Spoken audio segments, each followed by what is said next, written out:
Newbury in Berkshire. Tony, you're on Talk Drive. Couple of minutes. What you got? Oh, hi, Jeremy. Just caught me pulling over then in my van.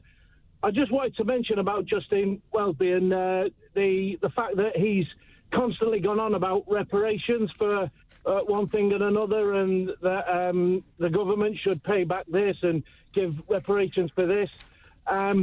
What I want to ask is, will now Justin Welby give reparation to all the children that he basically knew were being abused? And, you know what, mate?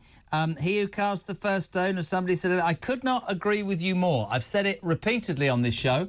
If you use your position to pontificate about the rest of the world, and in this case politics, and I don't think the church should be, but there you go, that's just an old-fashioned opinion, and then we discover that your own house is on fire, you're going to get you are going to cop 29 a load of rubbish, aren't you, to be perfectly honest? And I think understandably so. I think he should be strict. I don't think he should be allowed to sit in the House of Lords. I think he should be I think he should have everything taken away from him. He knew for 4 years that John Smyth had done what he did and said and did nothing. And the story is not about Justin Welby's career or his honours or anything. It's about 132 kids who were abused by a paedophile who will suffer and have suffered for the rest of their lives and their families. Isn't that the case, Tone?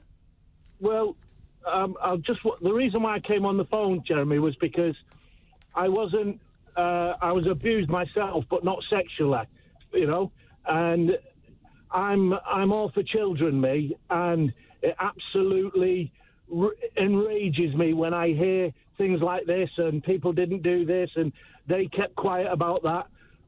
There's nothing more important than making sure the safety and well-being of children anywhere in the world. It doesn't matter where. And the fact that somebody like Justin, well, I don't even want to say his name, the fact that somebody like him who purports to be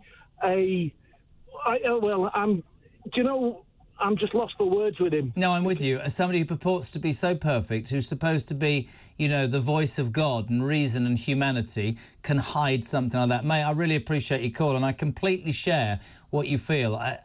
You suffered abuse. I apologise for you having to go through that, but you can hear it in your voice. Kids are the innocent ones. They were taken by this paedophile and Welby knew nothing about it. Thank you so much indeed, Tony in Newbury. More calls coming up, 0344 499 1000. Next, delighted to welcome legend, columnist, parliamentary sketch writer for the Telegraph, Madeline Grant. Good afternoon, how are you? Hi, I'm very well, thank you. How are you? I'm all right. I'm raging about Justin Welby. I'd love your take. I find it actually abhorrent. I thought the last call nailed it. I think it's all well and good. I mean, I had a list of stuff, Madeline, which I'm sure you'll be well aware of. This is a man who called the EU the greatest dream realised for human beings since the fall of the Western Roman Empire. He likened comparisons... Well, he compared the Rwanda plan to Nazism and called it ungodly. He likened the climate threat to Nazism. He likes that word. Then he had to apologise. And he goes on and on about slavery reparations. And all the time, he'd kept his mouth shut about a man who was sexually abusing kids. Disgusting, isn't it?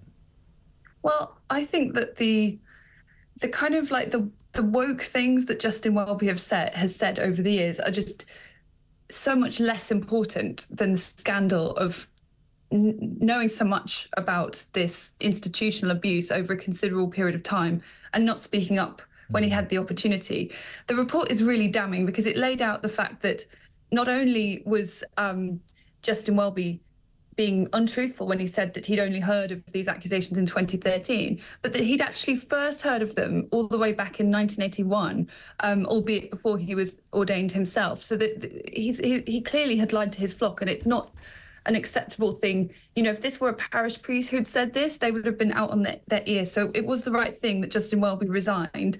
I don't think that if you are some kind of leader within the church, you're obviously trying to be your best. I think part of Christianity is the idea that we're all fallen sinners and we're just doing our best to be good people. Mm-hmm. But I think it's having presided over something so disgusting, but also having clearly lied about his position repeatedly that made this so clear that he had to resign to do the right thing. And in the event, he did do the right thing, but it took him far, far too long. And I think you also have to look at where the church is, Madeline. You have to think about, we were talking about this earlier, about how Christianity and church attendance has disappeared down the plug hole. The flocks are disappearing. And if you, and I've heard from many Christians today, many are saying, we can't be involved with somebody who spends his time pontificating, I use that word again, on so many other things, but wasn't there for us during COVID, wasn't there when we needed him, was too busy pushing his left-wing woke agenda to the detriment of what we want. And I had a